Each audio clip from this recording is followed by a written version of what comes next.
तो दोस्तों ये है 14 जुलाई। और देख लेते हैं आज का हम क्या क्या क्वेश्चन डिस्कस करने वाले हैं। उससे पहले भी बता दे रहा हूँ, एक डिस्क्लेमर है, ये जितने भी व्यूज़ में मैं क्वेश्चंस आंसर्स में डिस्कस करता हूँ वो मेरे टोटली पर्सनल व्यू है। अगर आप चाहे तो उसके साथ बिल्कुल डिससेटिस्फाई कर सकते हैं, मैं आपको बिल्कुल मना नहीं करने वाला हूँ। और अगर आप और भी चाहें तो आप इस प्लेटफॉर्म को एनरिच बना सकते हैं आप अपने व्यूज़ ऐड करके। मतलब कैसे उस अगर उस क्वेश्चन को मैं गलत जा रहा हूँ तो आप प्लीज़ बताइए दैट कैसे उस क्वेश्चन में सही जाना चाहिए। या फिर आपके पास अगर कुछ अच्छे अच्छे पॉइंट्स हैं जो कि मैंने नहीं मेंशन किया, please do right in the comment section below, जिससे हम लोग सब कोई सीख सकते हैं एक साथ मिलकर। ठीक है, तो चलिए पहला क्वेश्चन देख लेते हैं। पहले क्वेश्चन में लिखा हुआ है that decades after Indian republic founding the parliament which should have been its heart has diminished in stature rather than evolving and maturing. जो पार्लियामेंट हमको इवॉल्व और मैच्योर होना चाहिए था, वो दिख रहा है दैट ये ऐसा नहीं हो रहा है। ठीक है, इनफैक्ट वो डिमिनिश हो गया अपने स्टैचर में, जो उसका कद होना चाहिए था उससे कद से भी छोटा हो गया। ठीक है, तो आपको पूछ रहा है कि आपको लग रहा है, आप एग्री कर रहे हो? तो बोला, जब भी आपको ऐसा पूछता है ना, हाँ मैं एग्री कर रहा हूँ, एक एक एंगल लिखना पड़ता है, दूसरा एंगल नहीं मैं एग्री नहीं कर रहा हूँ। तो हाँ मैं एग्री कर रहा हूँ दैट पार्लियामेंट का स्ट्रक्चर घटा है। कैसे घटा है वो डिस्कस करता है। बट क्योंकि यहाँ पे पार्लियामेंट के इधर उधर पॉइंट है, तो you have to write a bit of description about parliament, what parliament is, ऐसा मैं सजेस्ट करता हूँ, है ना। Indian parliament which is consisting of president, Lok Sabha, Rajya Sabha. चौक गए क्या? प्रेसिडेंट भी होता है, हाँ प्रेसिडेंट भी होता है पार्लियामेंट का। ठीक है, बट अभी यहाँ पर प्रेसिडेंट को हम लोग क्रिटिसाइज नहीं करेंगे। क्यों? क्योंकि प्रेसिडेंट जो भी हो चलते हैं वो काउंसिल ऑफ मिनिस्टर्स के द्वारा। ठीक है, तो इसमें प्रेसिडेंट को बिल्कुल गलती से भी क्रिटिसाइज मत कीजिए। ठीक है, उनका कोई गलती नहीं होता है ना। तो एनीवेज जो भी क्रिटिसाइज करना है हमको लोकसभा या राज्यसभा को ही क्रिटिसाइज कर सकते हो। ठीक है, तो वही मैं एक इस आंसर को अब कॉन्टिन्यूटी में ला रहा हूँ। यहाँ पे लिखा हूँ मैंने, the historical continuity has helped our constitutional fathers to stick to the parliamentary system form of system for smooth future conduct of it. मतलब क्योंकि देखिए पहले से हमारा, आप जितने भी रूल्स देख लीजिएगा, 19 Indian act of government act of 1935, तो तब से थोड़ा पार्लियामेंट्री फ्लेवर ही था हमारे इसमें। ठीक है, तो वही उसी का कंटिन्यूटी था। मतलब हमारे कॉन्स्टिट्यूशनल फादर्स ने सोचा था दैट उसी का कंटिन्यूटी रखता हूँ, तब ट्रांजिशन में ईजी होगा, मतलब ज़्यादा लोगों को प्रॉब्लम नहीं होगा पॉलिटिक्स समझने में। ठीक है, तो इसीलिए हमारा पार्लियामेंट्री सिस्टम रखा गया। पर जो हमारा सोचा था वैसा यील्ड नहीं हुआ। ठीक है, but it has failed to show any maturity. मतलब जो क्वेश्चन में दिया हुआ है, मतलब आप एग्री कर रहे हो, ठीक है, तो पहले आप एग्री वाला पॉइंट लिखोगे, हाँ मैं एग्री कर रहा हूँ दैट पार्लियामेंट अभी मैच्योर जो होना चाहिए था वैसा मैच्योरिटी नहीं आई है। ठीक है, तो मतलब कुछ एविडेंसेस रखने पड़ेंगे ना आपको सपोर्ट में। तो आप लिख सकते हो दैट मेंबर ऑफ पार्लियामेंट जो होता है, जो कि हमारे उसको आइडल्स, बहुत जन आइडल्स कंसिडर करते हैं। ठीक है, क्योंकि उन लोगों का एक आइडियोलॉजी होता है। से फॉर एग्जांपल मैं जस्ट किसी को बोल नहीं रहा हूँ, जैसे ऐसे जो जो सुना हूँ मैं वही बोल रहा हूँ दैट अब सीपीएम ले लीजिए, वो लोग का लेफ्ट आइडियोलॉजी होता है ना। मतलब कम्युनिस्ट पार्टी, वो लोग का पूरा लेफ्ट आइडियोलॉजी होता है। अब कांग्रेस ले लीजिए, उन लोग का सेंटर आइडियोलॉजी बोला जाता है ना। बीजेपी ले लीजिए, उसका हल्का सा राइट आइडियोलॉजी बोला जाता है, सेंटर से हल्का सा, ज़्यादा नहीं। पहले बोला जाता था बहुत एक्सट्रीम राइट। अब आरएसएस ऑर्गेनाइजेशन ले लीजिए, उन लोग का एक्सट्रीम राइट, और उसका हिंदुत्व ऑर्गेनाइजेशन, ठीक है, वो लोग एक्सट्रीम राइट होता है। तो से फॉर एग्जांपल एक कांग्रेस का बंदा है, वो तो एक मिडिल आइडियोलॉजी वाला है ना। तो मतलब वो जो बोलेंगे कांग्रेस वाला एमपीज, तो हम अगर कांग्रेस को फॉलो कर रहे हैं तो मैं भी उस आइडियोलॉजी में चलूंगा। ठीक है, पर यहाँ पे बोलते हैं दैट एमपीज के जो है which are considered idols in many sections of the society don't show respect to the lower house and upper house. मतलब वो लोग खुद ही रिस्पेक्ट नहीं करते हैं। वो लोग मेंबर ऑफ हाउस तो है, बट रिस्पेक्ट तो करो भैया। अब कैसे नहीं रिस्पेक्ट करते हैं? एक तो एब्सेंट रहते हैं बिना बोले।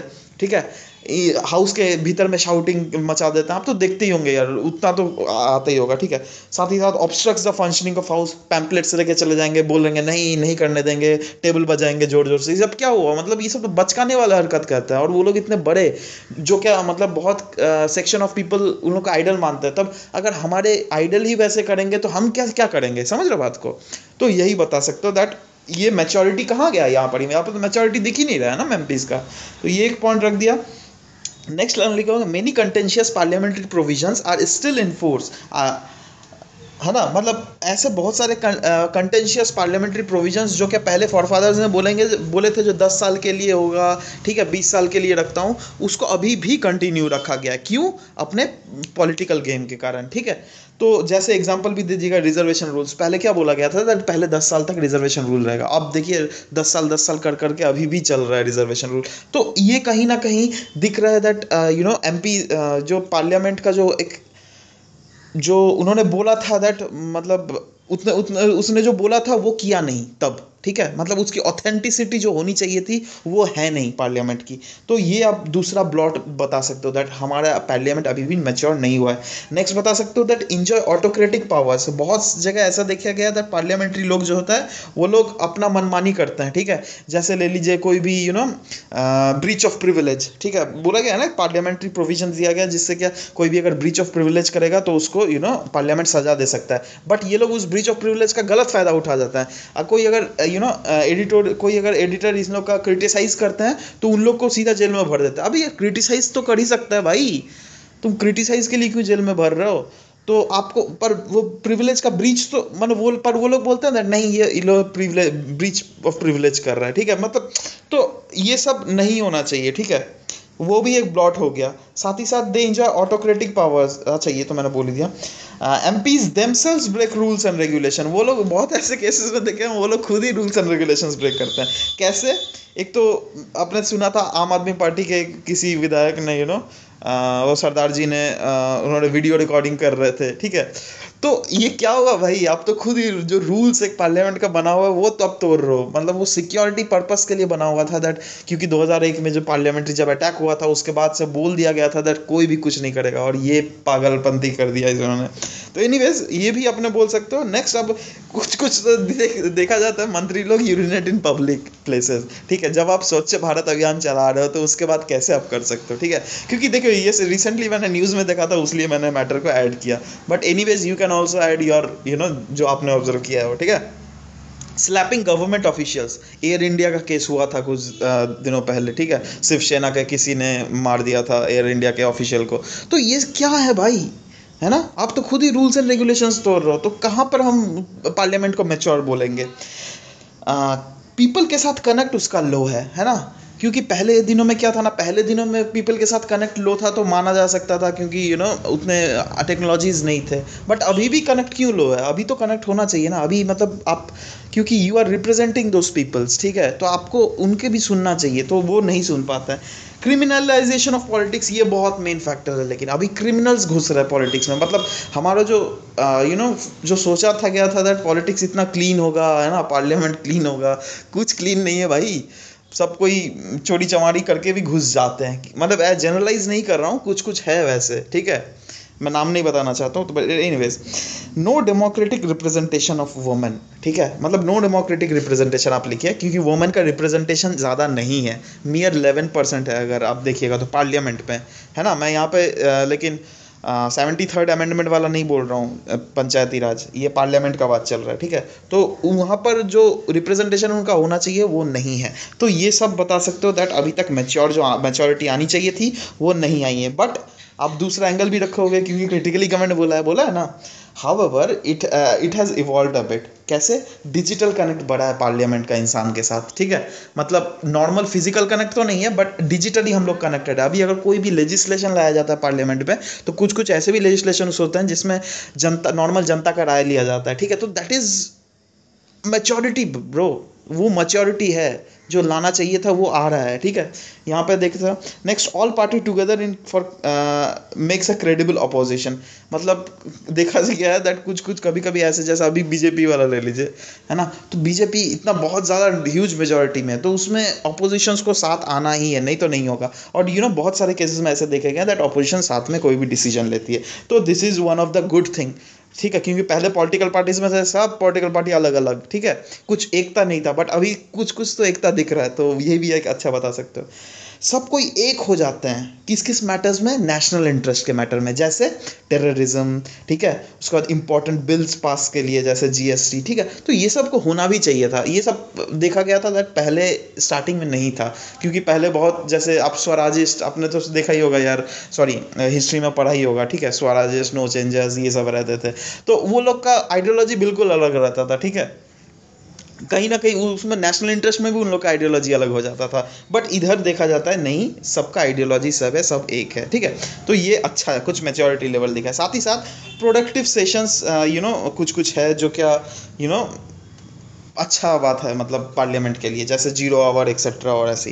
तो यही सब आप लिख लीजिए। आप क्रिटिकली कमेंट में कुछ वे फॉरवर्ड लिखेगा तो वही लिखना है दैट गवर्नमेंट को साथ मिलकर आकर फिर से कुछ अमेंडमेंट्स लाने पड़ेंगे, अगर कुछ जगह में जहाँ पर अभी भी ब्लॉट दिख रहा है, और ज़्यादातर कुछ कुछ केसेस को सुधारने पड़ेंगे। यही सब अच्छे बातें, मतलब वे फॉरवर्ड फ्यूचर लिख लेना यार खुद से। सब कुछ डिस्कस करने लग गया तो हो गया। Next is discuss the importance of Myanmar for India and to the Asian security architecture. ध्यान से दीजिएगा क्वेश्चन, आप इसको सोचिएगा एक पार्ट का क्वेश्चन है, लेकिन नहीं 2 पार्ट का क्वेश्चन है। आपको डिस्कस करना है म्यांमार का इम्पोर्टेंस फॉर इंडिया, एक पॉइंट समझ रहे हैं आप, और दूसरा टू एशियन सिक्योरिटी आर्किटेक्चर, ये दूसरा, ठीक है। तो म्यांमार के बारे में भी थोड़ा लिख लीजिए और इसका डायग्राम बना दीजिएगा कहाँ कहाँ है म्यांमार। म्यांमार एक साउथ ईस्ट एशियन कंट्री है जो कि इंडिया का नॉर्थ ईस्ट नेबर है, और देख लीजिए ये पिक्चर भी बना दीजिएगा हो सके तो, ठीक है। तो ये है। उसके बाद इंपॉर्टेंस टू इंडिया, पहले इंडिया का पूछा ना, उसके बाद पूछा है दैट एशियन आर्किटेक्चर का, ठीक है, एशियन सिक्योरिटी आर्किटेक्चर। पहले इंडिया देख लेते हैं। हमारा कनेक्ट करता है डायरेक्ट साउथ ईस्ट एशिया में, एक रूट बना देता है, ट्राइलेटरल हाईवे, आपको पता होगा, इंडिया, म्यांमार, थाईलैंड का। तो एक कनेक्टिविटी है ना, कनेक्टिविटी एशियन के लिए यही बना देता है हमारा। It provides route to north east India which is landlocked, है ना, and through which place, through Sittwe port. आप देखिएगा म्यांमार के सितवे पोर्ट पे हम प्रोजेक्ट चल रहा है, ठीक है, हमारा मतलब वहाँ का पोर्ट डेवलपमेंट। क्यों? क्योंकि वहाँ से हम लोग मणिपुर में कनेक्टिविटी का चाहते हैं। अब मणिपुर वहाँ से क्यों यार, हमारा तो खुद ही कनेक्टिविटी है, क्यों नहीं जा सकते हैं। तो हमारा जो नॉर्थ ईस्ट जो टाइम लगेगा, जो मणिपुर में बहुत टाइम लग जाता है, ठीक है, बट यहाँ से सितवे पोर्ट से अगर वही चीज़ मटेरियल कोई गुड्स पहुँचाया जाए मणिपुर में तो वो बहुत कम टाइम में पहुँच जाएगा, ठीक है। तो इसीलिए टाइम को घटाने के लिए हम लोगों ने यहाँ से कनेक्टिविटी कर रहे हैं। तो ये एक सही है। Next is recently change democratic regime. वहाँ का रिजीम पहले मिलिट्री जनता था, ठीक है, बट अभी डेमोक्रेटिक गवर्नमेंट, मतलब पूरा तो डेमोक्रेटिक नहीं है, अभी मिलिट्री इन्फ्लुएंस है, बट स्टिल बहुत हद तक डेमोक्रेटिक है, जो क्या इंडिया का आइडियोलॉजी को कोइंसाइड कर रहा है, ठीक है। तो इसीलिए हमारे लिए ये बहुत बेहतर चीज़ है। नेक्स्ट इज कल्चरल कॉन्टैक्ट तो है ही यार, आपको पता है दैट हमारा बॉर्डर बहुत पोरस है, 16 किलोमीटर ओपन बॉर्डर है ना। ट्राइबल कम्युनिटी इधर के उधर जा सकते हैं 16 किलोमीटर तक, उधर के इधर आ सकते हैं, ठीक है। तो ये कहीं ना कहीं अच्छे, मतलब हमारा कॉन्टैक्ट्स है, मतलब म्यांमार के साथ। साथ ही साथ फ्यूचर ट्रेड प्रॉस्पेक्ट्स भी देखा जा रहा है, ठीक है, क्योंकि वो भी बहुत गरीब कंट्री और हम लोग भी डेवलप कर रहे हैं। तो ट्रेड के लिए भी फ्यूचरली बहुत अच्छा है म्यांमार हमारे लिए। तो ये अच्छी बातें लिख लेना है आपको, ठीक है। इंपॉर्टेंस ऑफ इंडिया, बट क्योंकि थोड़ा आपको क्रिटिकल होना है तो उसमें हाउएवर लिख लीजिएगा दैट कहीं ना कहीं इंसर्जेंट एक्टिविटीज़ भी म्यांमार से बहुत होती है, ठीक है। साथ ही साथ वहाँ पर मिलिट्री जो जनता है वो थोड़ा चाइना के ऊपर इंक्लिनेशन है, जो क्या which is not conductive for India, simple, ठीक है। ये लिख दिया। अब दूसरा में आ जाइए एशियन सिक्योरिटी आर्किटेक्चर के लिए। देखिए ये आप लिखिएगा दैट ये एक लिटोरल स्टेट है इंडियन ओशियनिक रीजन का, इसलिए वैल्यूबल सिग्निफिकेंस है, ठीक है। क्योंकि इंडियन ओशियनिक रीजन में जो भी स्टेट्स है लिटोरल, मतलब जो भी इंडियन ओशियन रीजन से डायरेक्ट जुड़े हुए हैं, वो इंडियन ओशियन रीजन के सिक्योरिटी में बहुत अहम योगदान निभा रहा है, ठीक है। तो इसका भी अहम योगदान है। Security of strategic Malacca straight, मतलब ये हम मलाक्का स्ट्रेट में स्ट्रैटेजिक सिक्योरिटी प्रोवाइड किया जाता है, मतलब इसी के द्वारा, क्योंकि अब उसका लोकेशन देख लीजिए ना, ऑलमोस्ट बाजू में है मलाक्का स्ट्रेट के, ठीक है। पूरा बाजू नहीं है बट स्टिल, है ना, बहुत बाजू है। ये मतलब सिक्योरिटी, स्ट्रैटेजिक मलाक्का स्ट्रेट में सिक्योरिटी ये प्रोवाइड कर सकता है फ्यूचर में भी, और अभी भी कर रहा है थोड़ा मोड़ा। It has stakes in organisations of south Asia, बड़े बड़े ऑर्गेनाइजेशंस जैसे बिम्स्टेक, सार्कसेक, ठीक है। तो ये सब में इसके खुद के स्टेक्स है, ठीक है। तो इसके जब स्टेक्स है तो ये, और ये एशिया का मल्टीलैटरल ऑर्गेनाइजेशंस है, तो ये सिंपल सा एशिया सिक्योरिटी आर्किटेक्चर के लिए इंपॉर्टेंट ऐसे ही हो गया यार, ठीक है। Next is at the time of need it has potential to fulfil the energy needs, क्योंकि इसका हाइड्रोकार्बन रिजर्व बहुत ज़्यादा है। आप गल्फ ऑफ मर्तबान देख लीजिएगा, ठीक है, वहाँ पर बहुत ज़्यादा हाइड्रोकार्बन रिजर्व है, जो क्या चाइना उसको बहुत ज़्यादा एक्सप्लोर कर रहा है, ठीक है। तो एनीवेज चाइना तो एक्सप्लोर कर रहा है, बट स्टिल मतलब अगर एशियन सिक्योरिटी आर्किटेक्चर देखा जाए, सिक्योरिटी सिर्फ मिलिट्री सिक्योरिटी यहाँ पे नहीं बोल रहा है, लेकिन बहुत कुछ सिक्योरिटी का आप एजम्प कर सकते हो, इसलिए मैंने लिखा है फ्यूल सिक्योरिटी के बारे में यहाँ पर, ठीक है। तो इसके पास भी बहुत ज़्यादा पावर है क्योंकि हाइड्रोकार्बन रिजर्व ज़्यादा है गल्फ ऑफ मर्तबान में, ठीक है। साथ ही साथ ये इकोलॉजिकल सिक्योरिटी के लिए भी बहुत इंपॉर्टेंट है। कैसे? बायोडाइवर्सिटी वहाँ का बहुत ज़्यादा है, इरावदी रिवर के आजू बाजू, ठीक है। तो इसीलिए भी बहुत मतलब सब तरफ से आप इकोलॉजिकल सिक्योरिटी भी दे दिए, फ्यूल सिक्योरिटी भी दे दिया आपने, उसके बाद ओशन रीजन का सिक्योरिटी दे दिया, ठीक है, सब कुछ सिक्योरिटी घुसा दो, क्योंकि यहाँ पे ओपन एंडेड क्वेश्चन है ना, दैट एशिया का सिक्योरिटी आर्किटेक्चर, ठीक है। तो इसीलिए बट स्टिल इसको भी क्रिटिसाइज करना है, तो आप लिख सकते हैं that however that recent crisis of Rakhine Muslims, जहाँ पे उसको परसिक्यूट किया गया था और बोला गया था that they are stateless people, ठीक है। तो ये थोड़ा कहीं ना कहीं एनर्जी आर्किटेक्चर मतलब सिक्योरिटी आर्किटेक्चर के लिए थोड़ा प्रॉब्लमेटिक चीज़ है, ठीक है। तो ये हो गया। आप क्योंकि क्रिटिकल है तो थोड़ा आप मैंने इसका वे फॉरवर्ड पॉइंट लिखा है, तो ये लिखा है मैंने that time has come in which Myanmar has a need to have a greater involvement to earn mutual benefits of its strategic position. मतलब जो स्ट्रैटेजिक पोजीशन है, तो टाइम आ गया है दैट दूसरे एशियन कंट्रीज़ के साथ ये कोऑर्डिनेट करे, ठीक है। मतलब हम यही बोलना चाहते हैं दैट हमें भी तेल और हाइड्रोकार्बन दो तुम्हारा, ठीक है। तो यही मतलब अगर आप दोगे हमको तो हम भी फ्यूचर में आपका मदद करने वाले हैं। तो यही आप अच्छे से टोन में एक आंसर लिख सकते हो, ठीक है। नेक्स्ट है एथिक्स वाला क्वेश्चन दोस्तों। What are the ethical concern that one should remember while bringing up children in their families. Critically आपको डिस्कस करना है, मतलब क्या क्या एथिकल कंसर्न्स आपके होने चाहिए जब आप एक बच्चे को अपने घर में ब्रॉटअप कर रहे हो, बच्चे को बड़े कर रहे हो, ठीक है। तो उस बच्चे के साथ आप क्या क्या ट्रीट करोगे, उसको क्या क्या सिखाओगे, ठीक है। तो बच्चे का एक हिस्ट्री लिख दो दैट बच्चा का इंपॉर्टेंस क्या होता है हमारे फैमिली में, हमारे सोसाइटी में, ठीक है। It is said that the first school और temple for children is its home. पहला स्कूल या टेम्पल एक बच्चे का उसका घर होता है, ठीक है। तो इसीलिए उसका घर से अच्छे अच्छे चीज़ें ही उसको सीखने चाहिए। To make this future of the world, मतलब इस बच्चे को फ्यूचर ऑफ द वर्ल्ड बोला गया हम। A disciplined, rational, objective and compassionate person, it is very important to take proper care and guidance of him, ठीक है, हिम और हर, वट एवर। मैं यहाँ पे जेंडर वाइज जेंडर इंक्लाइन नहीं हो रहा हूँ, ठीक है। तो एनीवेज उस फ्यूचर ऑफ वर्ल्ड को अगर फ्यूचर ऑफ वर्ल्ड अच्छे से बनाना है, तो हमें एक डिसिप्लिन, रैशनल, ऑब्जेक्टिव और कंपैशनेट अप्रोच चाहिए, जिससे क्या वो एज अ गुड पर्सन हो सके सोसाइटी में आगे जाकर, ठीक है। तो क्या मतलब बच्चे को क्या क्या करना चाहिए घर के तरफ से, क्या क्या एफर्ट लगाना चाहिए, वो देख लीजिए। Infuse good habits in him, ठीक है, लाइक रिस्पेक्टिंग एल्डर्स, डिसिप्लिन, है ना, ability to differentiate between good and bad. Example भी देख लो, जैसे alcohol is a bad thing, cigarette is a bad thing, ठीक है। तो ये सब टाइप का, तो आप मतलब ओवरऑल आपको गुड हैबिट्स उसमें इन्फ्यूज़ करना है बंदे पे। Next is impart value according to the changing world. Values तो इम्पार्ट करने हैं, but according to the changing world, मतलब जो आपके हमारे ज़माने में जो जब हम बच्चे थे तब के वैल्यूज़ कुछ अलग थे, क्योंकि तब का सोसाइटी अलग था। अभी के वैल्यूज़ कुछ अलग है, क्योंकि अभी का सोसाइटी अलग है, ठीक है। कि तब देखिए, तब एग्जांपल ले लीजिए, आपको कोई एक्सीडेंट होता था तो सब कोई चला जाता था एक्सीडेंट में उसको बचाने के लिए, काम नाम छोड़ के। अभी क्या होता है, अभी देख रहे हैं न्यूज़ में प्राय दिन आता है दैट एक्सीडेंट हो गया, तो कोई बचा ही नहीं रहा है, लोग साइड से पास कर रहे हैं। कोई किसी को मार रहा है चाकू भोंक के, तब भी लोग साइड से पास कर रहे हैं। क्या इंटरफेयर करूँ यार, मेरे को मार देगा चाकू, ठीक है। तो ऐसा हो गया है, ठीक है। तो वही बोलना है दैट इम्पार्ट, हम वैल्यूज़ को इम्पार्ट करेंगे विद द चेंजिंग वर्ल्ड। जैसे example, helping a person who met with an accident in road, ठीक है।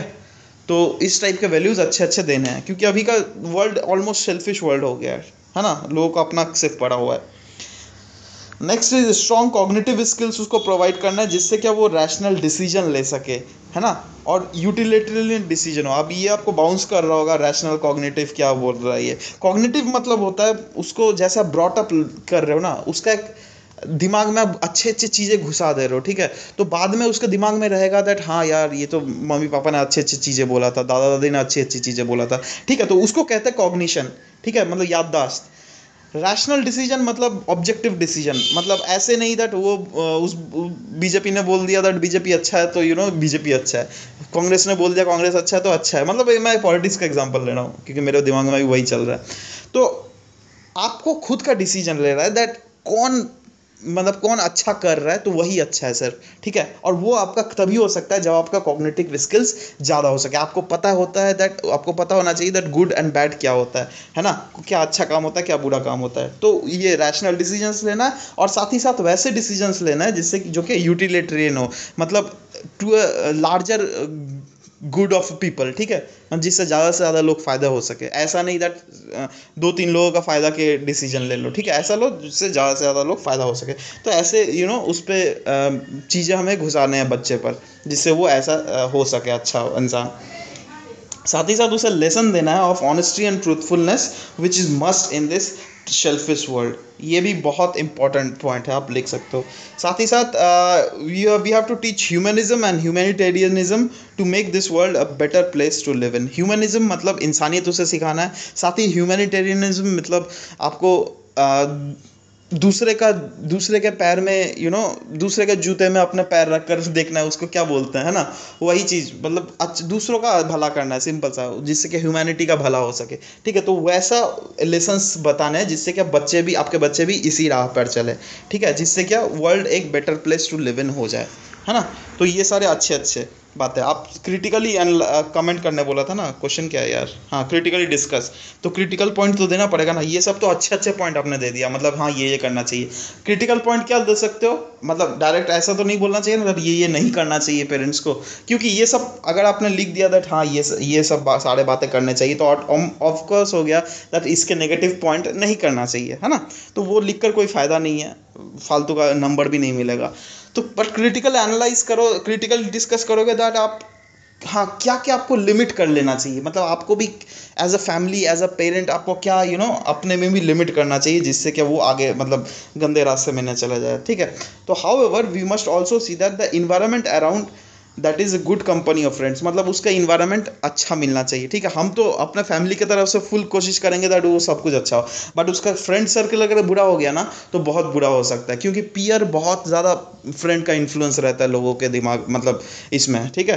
तो ये भी हमें इंश्योर करवाना पड़ेगा। साथ ही साथ we should not put undue pressure of studies और jobs and let him explore themselves, ठीक है। मतलब अनड्यू प्रेशर तो देखिए, प्रेशर तो देना पड़ेगा, ठीक है, क्योंकि पेरेंट्स हो तो थोड़ा तो प्रेशर चाहिए यार, नहीं तो बच्चा आगे बढ़ेगा नहीं। बट अनड्यू प्रेशर ना दो जिससे क्या बोलो दैट हाँ नहीं तुमको आईआईटी ही निकालना है भाई, अब यार ऐसा थोड़ा ना होता है। तो ये होना चाहिए, ठीक है। तो यही मतलब